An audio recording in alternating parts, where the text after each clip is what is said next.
च भव्यं च सर्वं यस्याधितिष्ठति स्वर्यस्य च केवलं तस्मै ज्येष्ठाय ब्रह्मणे नमः। अब यह तृतीय अध्याय प्रारंभ करते हैं और उसमें तीसरा श्लोक लेते हैं।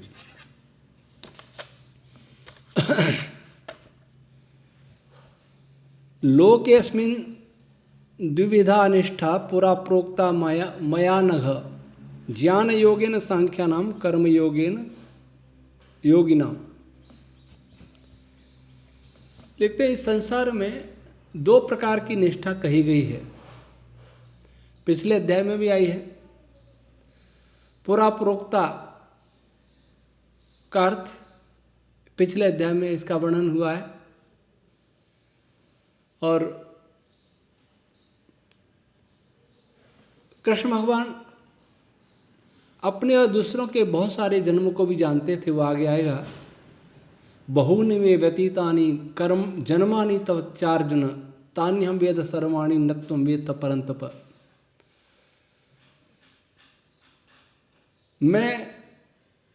मेरे और तेरे बहुत जन्म हो चुके हैं, उन सबको मैं जानता हूँ और तुम नहीं जानते, ये उन्होंने कहा है। तो यहाँ दो अर्थ हैं।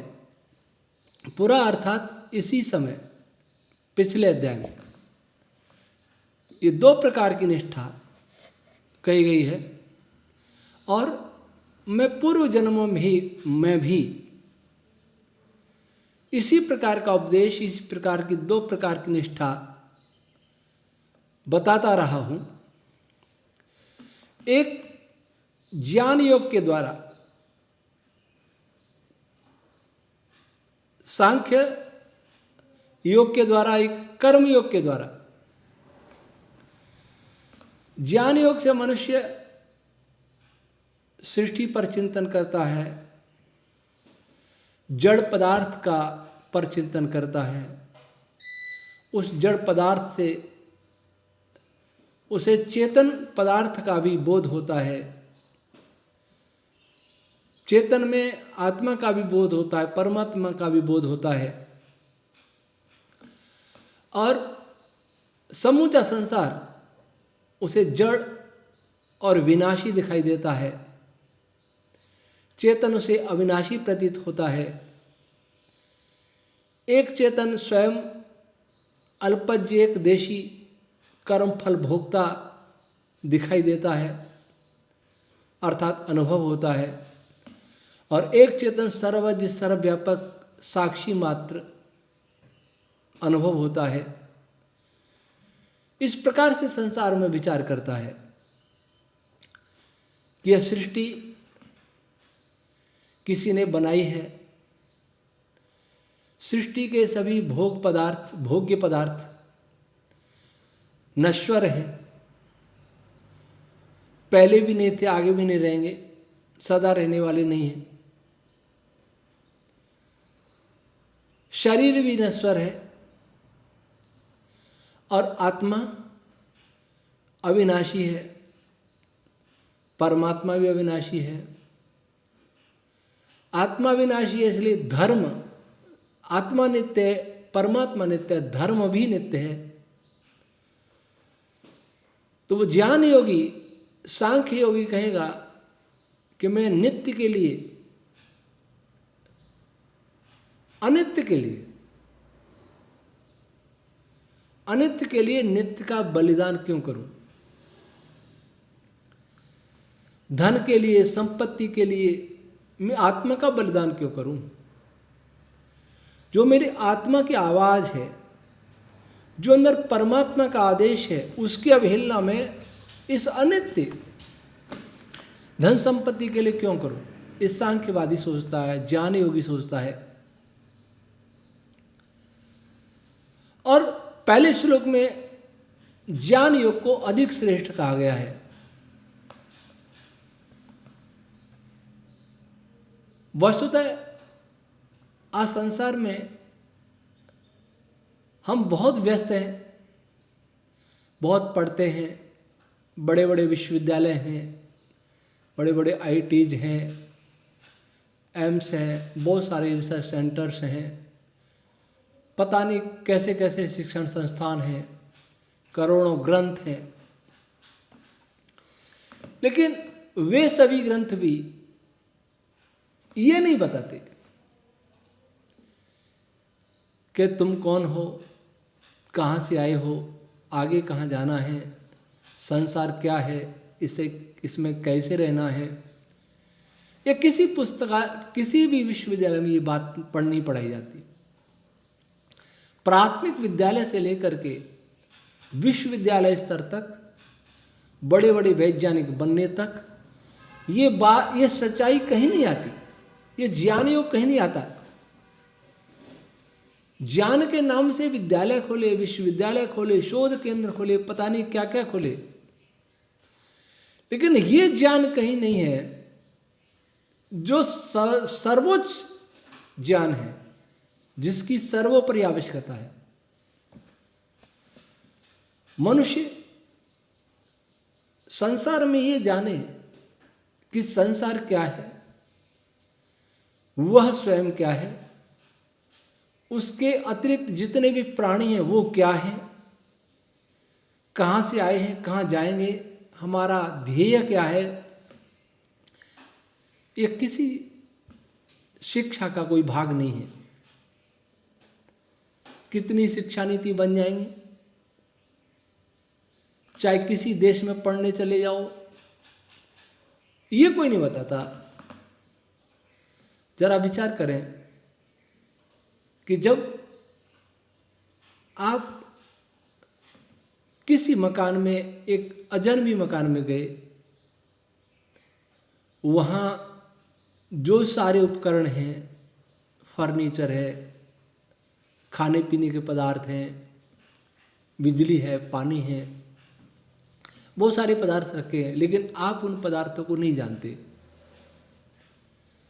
कई बार देखा होगा कहीं स्नान घरों में नल के कनेक्शन ऐसे पता ही नहीं लगता, कोई टोंटी खोलेंगे पानी सिर्फ फव्वारा चलेगा, पानी कपड़े भिगो लेगा, लाइट के कनेक्शन का मालूम नहीं पड़ेगा। कहने का अर्थ है कि जिस संसार में हम रह रहे हैं या जिस मकान में हम रह रहे हैं, उस मकान की हमें जानकारी नहीं है तो वहाँ रहना खतरे से खाली नहीं।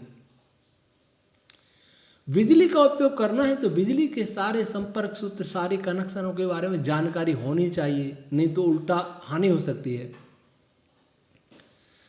जिस भोजन को हम कर रहे हैं उस भोजन के विषय में हमें जानकारी होनी चाहिए, अन्यथा हानि हो सकती है। जिस समाज में रहे उस समाज के विषय में हमें जानकारी नहीं होनी चाहिए, अन्यथा हमें हानि हो सकती है। जिसको मित्र बना रहे हैं उसके विषय में हमें जानकारी होनी चाहिए, अन्यथा वो हानिकारक हो सकता है। जिस उपकरण का प्रयोग कर रहे हैं उस उपकरण के बारे में जानकारी होनी चाहिए, अन्यथा हानि हो सकती है। जिस घोड़े की सवारी कर रहे हैं उस घोड़े के विषय में जानकारी होनी चाहिए, नहीं तो हानि हो सकती है। जब एक एक पदार्थ हानि कर सकता है और जानलेवा हानि कर सकता है, जान भी ले सकता है, तब इस सृष्टि में रहना है, संपूर्ण जीवन रहना है।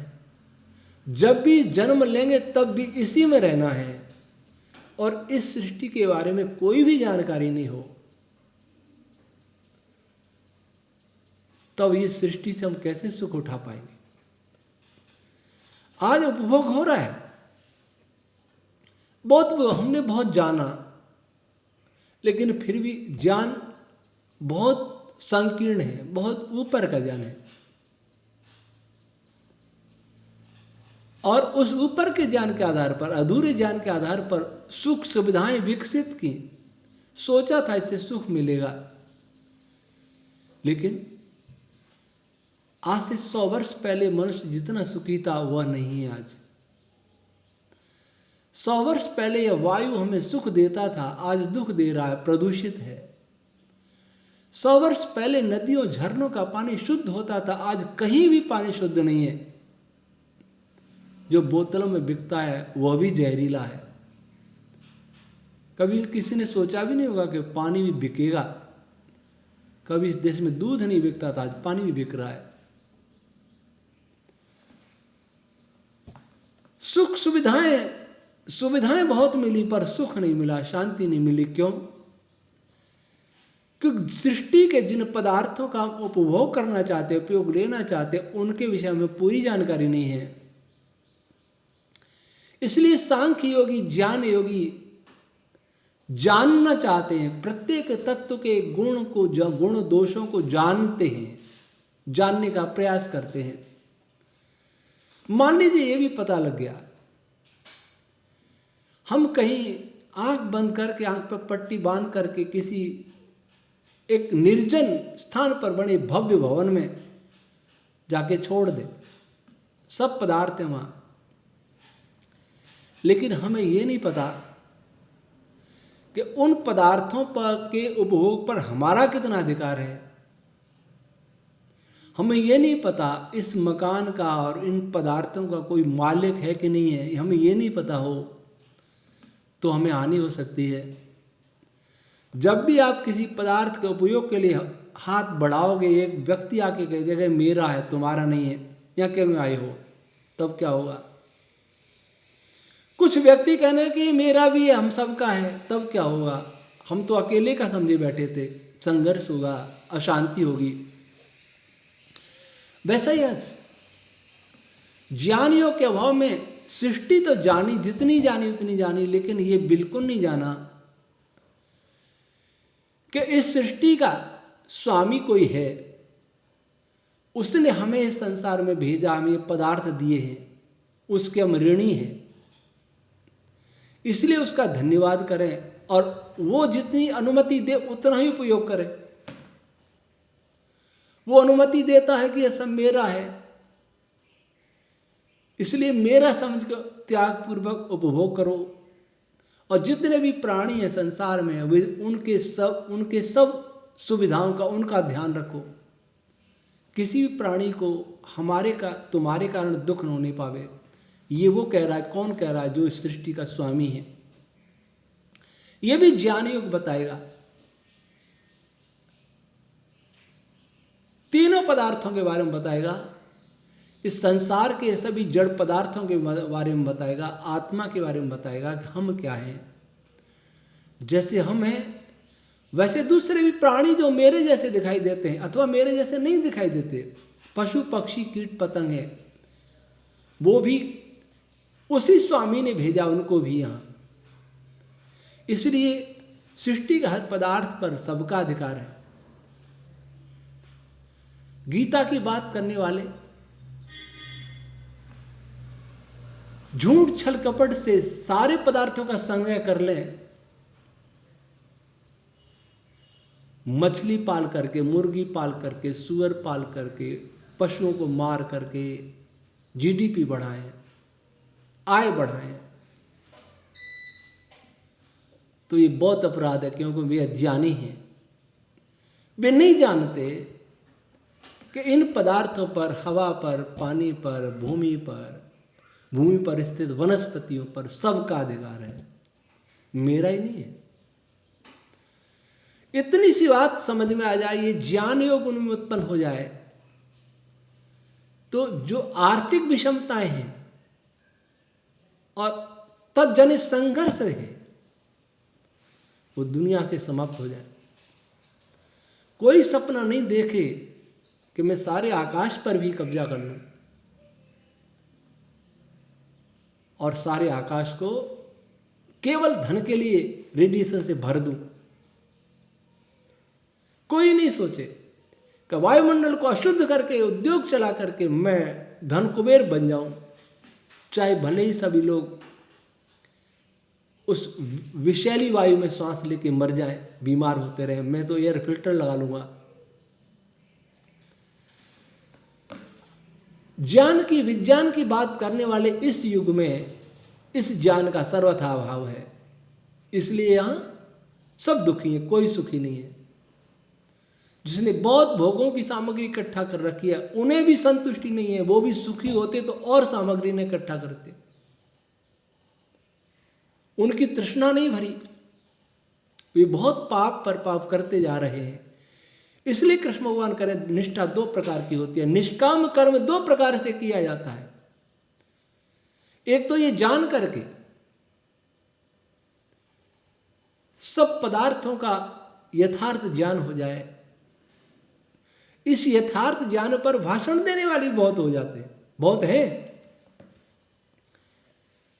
विदेशों का तो पता नहीं, लेकिन हमारे देश में इस पर बहुत भाषण होते हैं। गीता बहुत बिकती है, गीता पर प्रवचन बहुत होते हैं, वेदों पर होते हैं, उपनिषदों पर होते हैं, रामायण पर होते हैं, महाभारत पर होते हैं, राम की कथा होती है। मंदिर बहुत बनते हैं, कहीं मस्जिद बनती है, कहीं कुछ बनता है, बड़ा जोर शोर से कार्यक्रम होता है। अभी श्री राम मंदिर का उद्घाटन मुझे ऐसा लगा कि त्रेता युग आ गया। हम कितने अंधकार में जी रहे हैं। हम इसमें से वास्तविकता भूल जाते हैं, अंधे हो जाते हैं। केवल भावनाशील व्यक्ति हो, भावनाशील, वो ज्ञानी कभी नहीं हो सकता। भावना के साथ बुद्धि जोड़नी चाहिए, विवेक जोड़ना चाहिए। यहां विवेक की बात की जा रही है। तो ज्ञानी इस सृष्टि को जान करके, सृष्टा को जान करके, आत्मा को जान करके फिर विवेचना करता है कि मुझे निष्काम कर्म कैसे करना। निष्काम कर्म ऐसे करना कि प्रत्येक पदार्थ को उस स्वामी परमात्मा का समझना और उस पर प्रत्येक मेरे जैसे जीवधारी का अधिकार समझना। तो कभी वो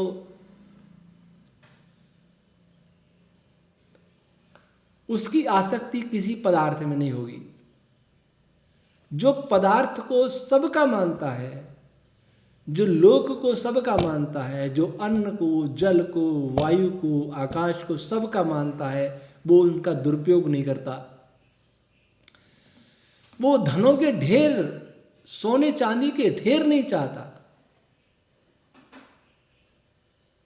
वो जानता है कि मुझे भोजन करने के लिए चाहिए, शरीर ढकने के लिए वस्त्र चाहिए, रहने के लिए आवास चाहिए, इससे अधिक क्या? इससे अधिक जो भी करेंगे वो परेशान करेगा, दुखी करेगा। तो ज्ञान योग इस प्रकार चलता है। और कर्म योग, योगी लोग कर्म योग से निष्काम कर्म को प्राप्त करते हैं, उस निष्ठा को प्राप्त करते हैं। वो अन्य लोगों को देखते हैं, उनको देख करके कर्तव्य पथ पर निकल पड़ते हैं। महाजनों ये न गता सपंथा, महान व्यक्ति जिस मार्ग पर चलते हैं वही मार्ग है। वो इस भावना से निकल पड़ते हैं। उपनिषद में भी प्रकरण आता है, जब ब्रह्मचारी की शिक्षा पूरी हो जाती है, आचार्य से विदा लेता है, तो आचार्य उसको कहता है, उपदेश देता है, सत्य बोलना, सदा सत्य ही बोलना, धर्म का आचरण ही करना, नित्य यज्ञ परोपकार करते रहना, स्वाध्याय में प्रमाद मत करना, वेद नित्य पढ़ना, कभी स्वाध्याय में प्रमाद, आलस्य नहीं करना। और जब कभी तेरा मन किंग कर्तव्य मूढ़ हो जाए, बुद्धि साथ न दे के क्या करना चाहिए, ऐसा भ्रम हो जाए, ऐसी स्थिति बन जाए, तब क्या करना? जो कोई तेरे निकट तपस्वी लोग रहते हैं, जो ज्ञानी लोग रहते हों, उनको देखना, वो कैसे जीवन जीते हैं, वे कैसा व्यवहार करते हैं, वे कैसे बोलते हैं, वे कैसे चलते हैं, वो क्या खाते हैं, वो क्या पीते हैं, कैसे साधना करते हैं, वैसे तू भी करना। सारी शिक्षा पूरी करने के बाद भी आचार्य अपने ब्रह्मचारी को, शिष्य को ये शिक्षा देता है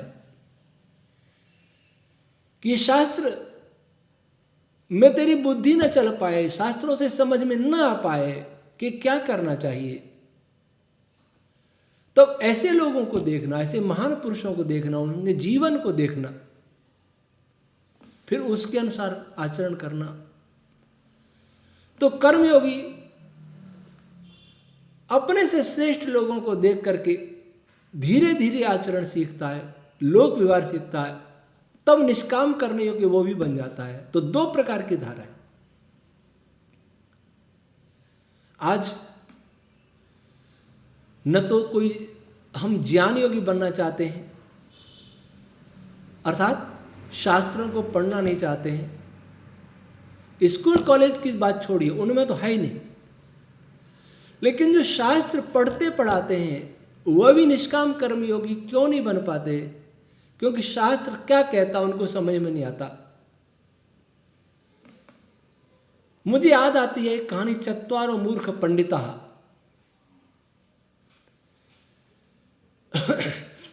बहुत दिन पहले कभी पढ़ी थी। 4 ब्रह्मचारियों की शिक्षा पूरी हुई, सभी शास्त्र पढ़ लिए, कंठस्थ कर लिए उन्होंने। फिर गुरु से विदा मांगी, गुरु ने विदा कर दिया। एक मार्ग पर चारों जा रहे हैं, शास्त्र सारे कंठस्थ हैं।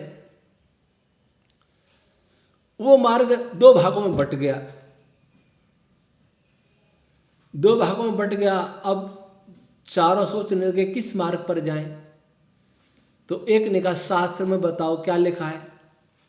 तो दूसरे ने कहा शास्त्र में लिखा है महाजनों ये नगता सपंथा, जिस पर महाजन जाते हैं वही मार्ग है। अब महाजन का अर्थ तो समझे नहीं। वहां एक महाजनों की शव यात्रा जा रही थी, वैश्यों की। सोचने लगे कि ये लोग कौन है। उनसे पूछा आप कौन है? कि हम महाजन हैं। तब चारों ने कहा कि यही मार्ग ठीक है, महाजनों ये नगता सपंथा। शमशान में उनके साथ पहुंच गए। शमशान में एक गधा खड़ा था। गधे को उन्होंने पहली बार देखा तो सोचा ये कौन है। तो बोले कि शास्त्र में क्या लिखा है, शास्त्र खोल के देखो। तो एक ने देखा, शास्त्र में लिखा जो शमशान में साथ देता है वह सच्चा मित्र होता है। ये शमशान में खड़ा है, ये हमारा सच्चा मित्र। उसको पकड़ लिया और पकड़ के कोई गले लगा रहा था, कोई पैरों की मालिश कर रहा था। थोड़ी देर में ऊंट दौड़ता हुआ दिखाई दिया।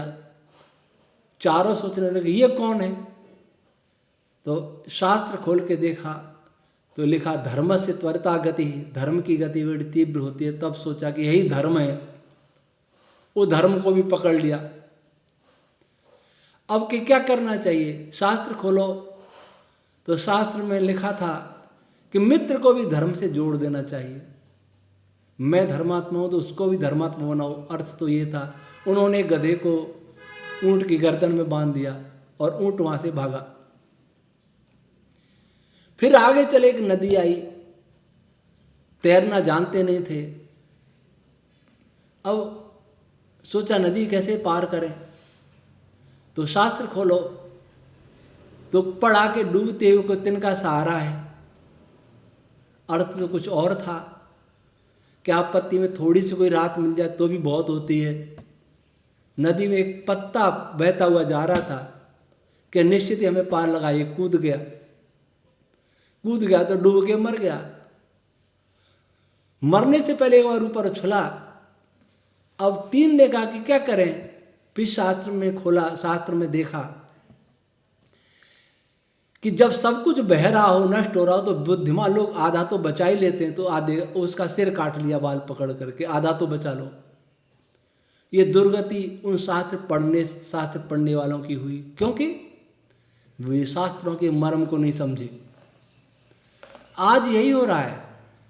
हमारे पास वेद भी हैं, हमारे पास ब्राह्मण ग्रंथ भी हैं, हमारे पास उपनिषद भी हैं, हमारे पास दर्शन भी हैं, हमारे पास रामायण महाभारत मनुस्मृति भी हैं, आरण्यक भी हैं, सत्यार्थ प्रकाश ऋग्वेदादि भाष्य भूमिका है। इतने सारे ग्रंथ होते हुए भी हमारा देश क्यों पतित हो गया, हम क्यों पतित हो गए हैं? क्यों? शास्त्र रटे हुए हैं। किसी ने ऋग्वेद कंठस्थ किया हुआ है, किसी ने यजुर्वेद कंठस्थ किया हुआ है, किसी ने अष्टाध्यायी पंचपाठ कंठस्थ किए, किसी ने व्याकरण को खूब रट लिया, किसी ने दर्शनों को कई बार पढ़ा है। लेकिन कहीं न कहीं उन मूर्ख पंडितों की भांति हमारी दुर्दशा हो रही है, जो शास्त्रों का जीवन उपयोग नहीं लिया। शास्त्रों में समस्त सृष्टि की रचना बताई गई है, शास्त्रों में परमात्मा को बताया है, शास्त्रों में जीवात्मा के स्वरूप को बताई, हम नहीं समझे। अब समझ गए होते तुम ईर्ष्या, द्वेष, कलह, काम, अहंकार, क्रोध में जल नहीं रहे होते। क्योंकि शास्त्र पढ़ने वाला तो ऐसा नहीं हो सकता। अर्थात हम ज्ञान योगी नहीं बन पाए, बहुत शास्त्र पढ़ लिए और कोई अच्छे काम कर रहा है, कोई शास्त्र को समझ रहा है, उसका जीवन शुद्ध है, तो उससे हम कुछ सीखना नहीं चाहते। क्योंकि हमें यह अहंकार है कि हमने तो बहुत शास्त्र पढ़ लिए, उसने क्या पढ़ा, उसने क्या पढ़ा। तो न कर्म योग रहा न ज्ञान योग रहा। इसलिए गीता का श्लोक इस सबके लिए शिक्षा देता है कि ज्ञान योग और कर्म योग दोनों को सिद्ध करें। शास्त्रों को अच्छी प्रकार पढ़ करके प्रकृति, पुरुष और पुरुष में भी आत्मा और परमात्मा, इन सब के स्वरूपों को ठीक ठीक समझ के वैसा आचरण करें जैसा हमको करना चाहिए, जैसा हमको उस व्यक्ति को करना चाहिए जो व्यक्ति ये सोचता है कि उसके पास जो भी है वो किसी और का दिया हुआ है, जो ये सोचता है कि उसके पास जो है उस पर दूसरों का भी अधिकार है, सबका है, मिल बांट के उपभोग करना है। और जो व्यक्ति ऐसे करता है कि जो व्यक्ति सही मार्ग पर चल रहा है उससे सीखता है, उसको देख करके चलता है। यद यदाचरति श्रेष्ठ तत्त देवे तरो जन स यत् प्रमाणम कुरुते लोका तदनुवर्तते। हमने महापुरुषों की जीवनियां पढ़ी, हमने चित्रों की पूजा की, हमने मूर्तियों की पूजा की, हमने श्री राम की पूजा की, महादेव जी की पूजा की, विष्णु जी की पूजा की, हनुमान जी की पूजा की, कृष्ण जी की पूजा की, लेकिन उन महापुरुषों से सीखा कुछ भी नहीं। एक आर्य उपदेशक कुंवर सुखलाल जी थे, वो क्या करते थे, लगाते हर एक की जय के नारे, किसी की कोई बात मानी नहीं है। नारे बहुत लगते हैं पर बात किसी की नहीं मानते। मंदिरों में मूर्तियां बहुत हैं, मूर्तियों को नहलाना धुलाना, उसके सामने ऐसा प्रदर्शन करना जैसे वो चेतन है, लेकिन बात नहीं माननी। राम मंदिर से राम राज्य आ जाएगा, कृष्ण जी के मंदिर से कृष्ण राज्य आ जाएगा, महादेव जी के मंदिर से महादेव जी का राज्य आ जाएगा, तब तो शांति मिटनी चाहिए। तो ज्ञान योग कर्म दोनों ही नहीं है। आए हम इस पर विचार करें। आज इतना ही। ओम शम।